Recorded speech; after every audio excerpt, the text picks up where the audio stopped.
Well, we didn't have to wait until the free agency period began or even this Thursday's NBA draft for the first big major domino of the NBA offseason to drop. And that domino is the big trade that reports started to come out on over the weekend and appears to have been agreed in principle yesterday. And that is that the Washington Wizards will be sending Bradley Beal to the Phoenix Suns in exchange for Landry Shamet, Chris Paul, a bevy of second-round picks, and I think at least one first-round pick swap, maybe more. So this is a pretty big deal.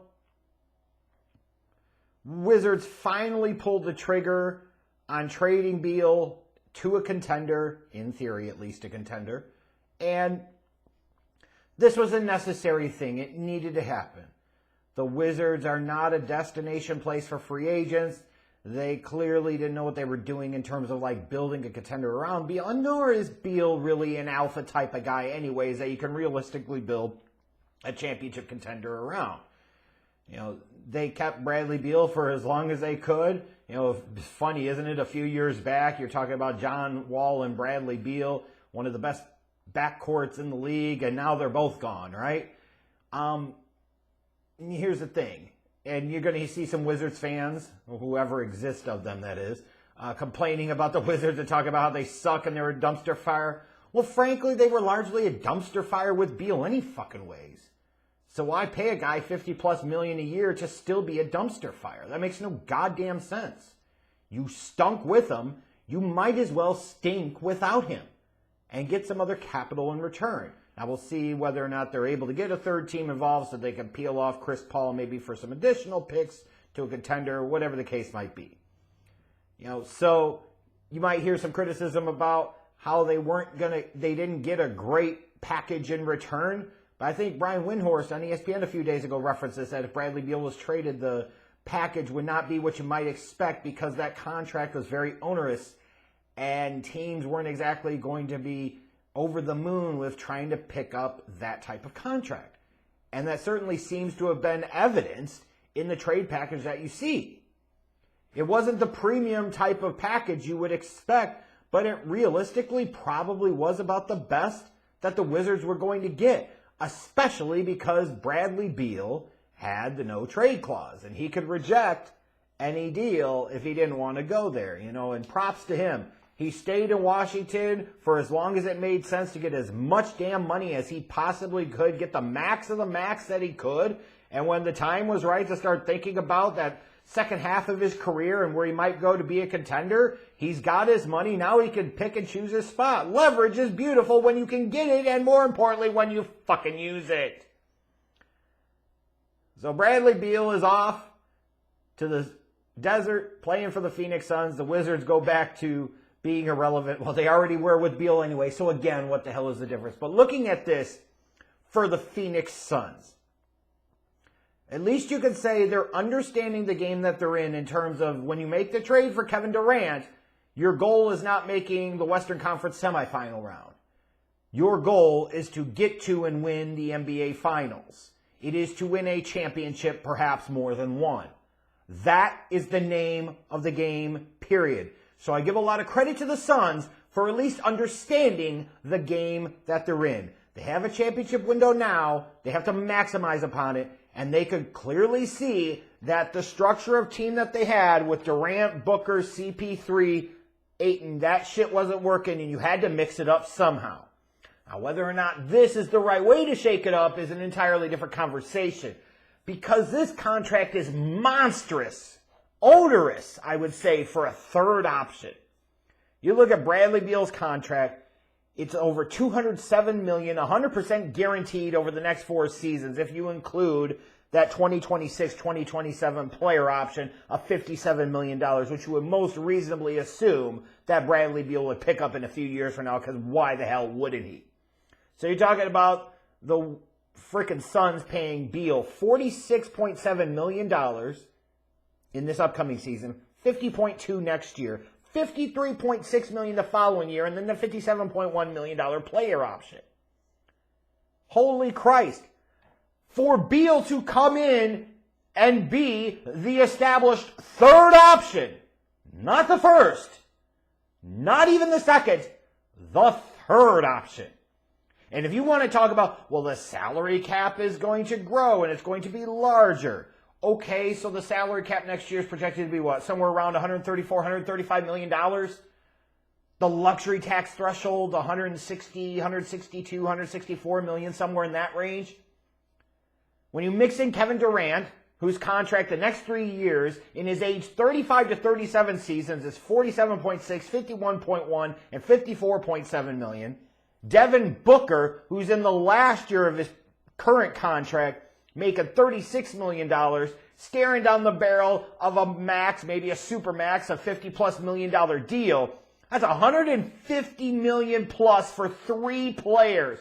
So with 3 players, they are already over the salary cap and up against the fucking luxury tax. And that's before you even factor in DeAndre Ayton, assuming that they're not trading him, which I would strongly advocate at this point. Get a couple of pieces because you need to build some depth around your top 3. Ayton's contract the next 3 years is $32.4, $34, and $35.5 million. They're over the luxury tax with 4 players. So as much as people are going to be caught up, you're going to see this on social media. You know, here's a picture of Beal with Booker and Durant and Ayton. And now they brought in Frank Vogel, who won a championship with LeBron. So he's going to do the same thing here in the desert with the Suns. My God! Let's connect with reality just a little bit.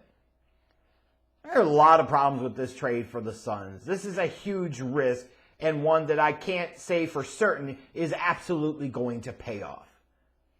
Beal's a $50 million plus a year third option who will naturally, because of the situation that he comes into, will be less productive. And mind you, this is a guy the past couple of seasons was only averaging 23 points a game and missed some games due to injury. So Beal was already inherently less productive the past 2 seasons to compare to the couple of seasons before that when he was averaging around 30 a game. Now you're bringing him into a situation where he's going to be the clear third option, which means he maybe averages 20 a game. So you already are taking a diminished value of return based off of what you're paying for this guy in a contract, based off of what you traded for him.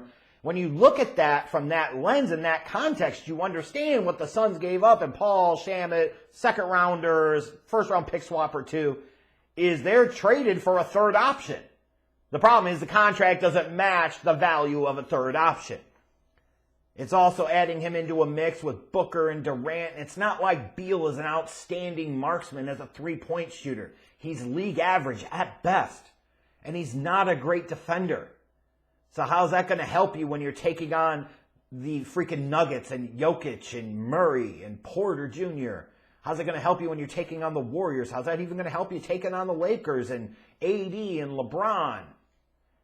You almost have to now rely as the Suns on minimum contract free agents to build your depth unless you're going to go even more into the luxury tax, even spend even more money to maybe buy you a couple of low first round picks and be able to specifically target some role players that can contribute right away. All the while, assuming that they keep DeAndre Ayton, which we'll see if that ends up happening or not, but let's say they do, how does any of this shit help prevent DeAndre Ayton from mentally imploding and folding again in the playoffs? How does this do that?